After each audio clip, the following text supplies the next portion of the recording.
Shalom Bapak Ibu dan Saudara sekalian, selamat malam.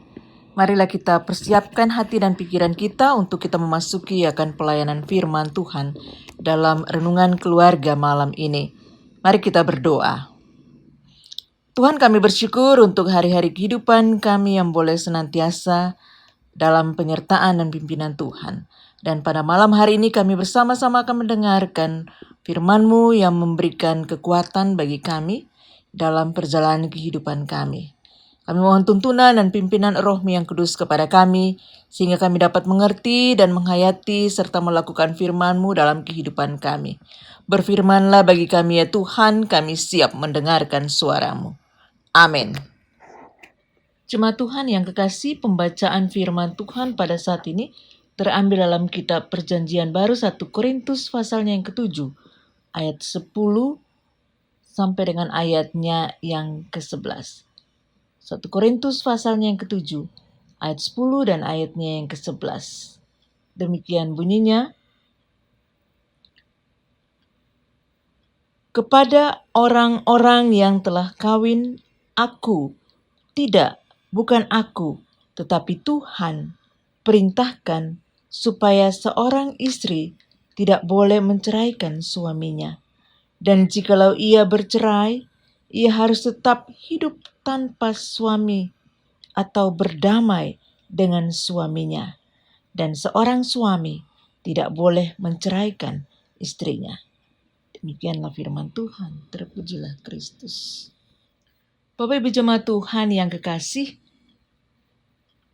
renungan kita pada malam hari ini diberikan judul peace atau damai. Apa yang dimaksud dengan damai? Orang menganggap bahwa damai adalah lawan dari perang.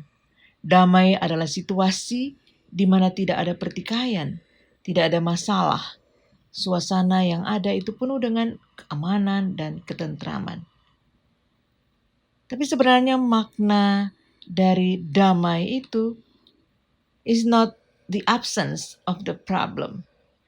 Peace is not the absence of the problem. Damai bukanlah sebuah suasana tanpa masalah. Tetapi kita dapat memiliki damai di tengah-tengah masalah yang kita hadapi. Seorang teolog dia mengatakan bahwa peace does not mean to be in a place where there is no noise. Peace means to be in the midst of all those things and still be calm in your heart. That's real meaning of peace. Kita dapat memiliki damai di tengah-tengah segala pergumulan, tantangan, masalah yang kita hadapi. Mengapa? Karena menurut Paulus dalam Efesus pasal 2 ayat 14 mengatakan, karena dialah damai sejahtera kita yang telah mempersatukan kedua belah pihak, yaitu kita dengan Allah.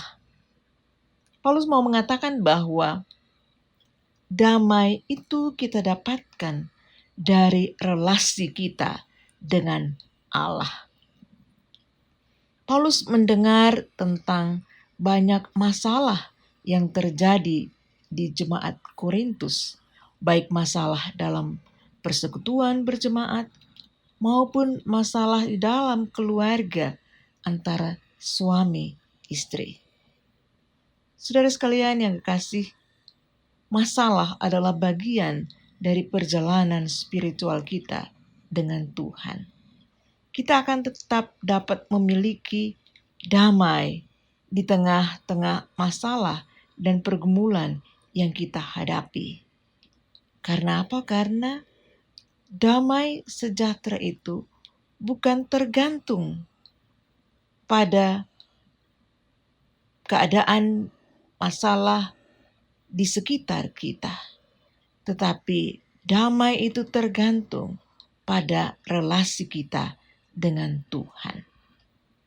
Ketika kita tetap menjalin relasi kita dengan Tuhan, maka kita akan tetap memiliki damai sejahtera di tengah masalah dan pergumulan tekanan hidup yang kita hadapi.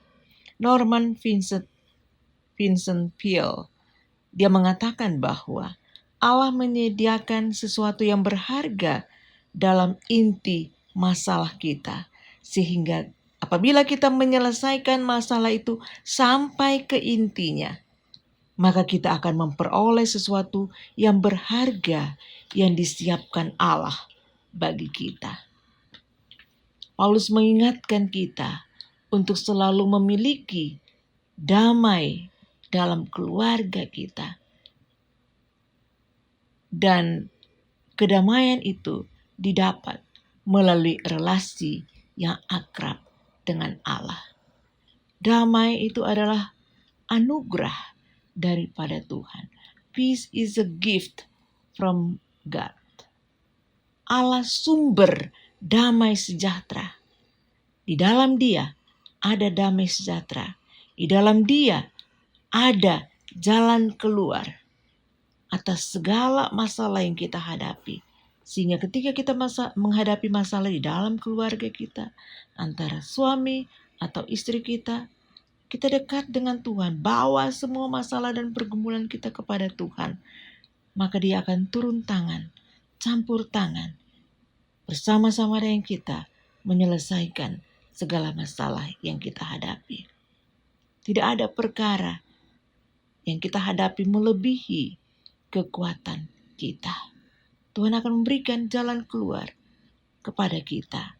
Bahkan damai sejahtera Dia akan berikan kepada kita sejauh kita menjalin relasi yang akrab dengan Dia, Sang sumber damai sejahtera itu. Saudara jemaat Tuhan, menjalin relasi dengan Tuhan bukanlah sekedar kita beribadah kepadanya, tetapi yang terpenting adalah kita tunduk dengan perintah-perintahnya. Kita dapat mengendalikan diri kita dan hidup di dalam Dia, sehingga hidup kita bukannya kita lagi, tetapi Kristus yang ada di dalam kita. Dan ketika Kristus ada di dalam kita, maka damai pun juga menjadi bagian dalam perjalanan hidup kita. Jadi jangan biarkan damai ini pergi. Sepertinya lagunya Chris ya. Jangan biarkan damai ini pergi. Tuhan memberkati kita dalam menjalin relasi dengan Dia, hidup di dalam Dia, sehingga damai menjadi bagian kehidupan kita. Amin. Mari kita berdoa. Kami datang kepadamu ya Tuhan, mengucap syukuran, terima kasih Engkau mengingatkan kami melalui pengalaman pelayanan daripada Paulus di jemaat Korintus. Ajarlah kami ya Tuhan untuk senantiasa menjalin relasi yang dekat dengan Tuhan, karena Engkau adalah sumber damai sejahtera bagi kami. Sehingga di dalam Tuhan kami dapat memiliki damai sejahtera itu dalam menjalani hari-hari kehidupan kami. Kami berdoa bagi kami sekalian ya Tuhan, dan kami percaya Engkau mengetahui akan segala pergumulan kami. Engkau juga mengetahui akan sukacita yang kami rasakan dari hari ke hari bersama dengan Tuhan. Kami bawakan semua pergumulan dan permohonan kami kepadamu. Tuhan tolong kami, jawab kami menurut kasih setia Tuhan. Dan berikan kekuatan kemampuan bagi kami di tengah segala pergumulan yang kami hadapi. Karena pandemi COVID-19 ini terkadang membuat kami mengalami pergumulan, masalah-masalah ekonomi, masalah sosial, kami tidak bisa berhubungan dengan sesama, dan kami kehilangan pekerjaan. Tuhan, kami juga berdoa, terkadang kami juga jauh daripada Tuhan, karena kami merasa kecewa dan putus asa dengan situasi yang ada. Oleh sebab itu kami mohon Tuhan, hiburkan kami, kuatkan kami, teguhkan iman percaya kami untuk tetap berharap pada Tuhan, untuk tetap menjalin relasi dengan Tuhan, sehingga damai sejahtera yang daripada Tuhan itu akan senantiasa menjadi bagian dalam perjalanan kehidupan kami. Kami berdoa bagi persekutuan berjemaat kami, jemaat Eklesia, dengan segala program pelayanan yang ada, Tuhan berkati dan Tuhan campur tangan agar semuanya dapat berjalan dengan baik. Kami berdoa bagi pergumulan keluarga, hubungan suami istri, hubungan orang tua dan anak, Tuhan memberkati Bapa di sorga. Begitu juga kami berdoa bagi semua pelayan Tuhan, baik itu para pendeta, pun juga penatua, diaken, komisi, kepanitiaan, karyawan kantor Tuhan, semua yang ada dalam terlibat pelayanan jemaat eklesia. Kami berdoa kiranya Tuhan memberkati mereka. Kami berdoa juga ya Tuhan Yesus menyerahkan akan bangsa dan negara kami ketika mereka menghadapi akan pandemi COVID-19 ini Tuhan. Engkau berikan hikmat, kebijaksanaan, akal budi kepada para pemimpin bangsa kami. Kami berdoa bagi semua orang yang terbaring sakit terpapar COVID-19 ini. Tuhan memberkati mereka, Tuhan jamah mereka, Tuhan sembuhkan mereka. Kami berdoa bagi orang-orang yang ada di front line, para medis, baik itu perawat, dokter, maupun juga volunteer yang membantu akan proses penyembuhan saudara-saudara kasih kami yang terpapar COVID-19 ini. Tuhan memberkati mereka. Terima kasih ya Tuhan untuk semua berkat yang terus mengalir dalam kehidupan kami. Dan ajarlah kami untuk tetap berharap dan bersandar pada Tuhan.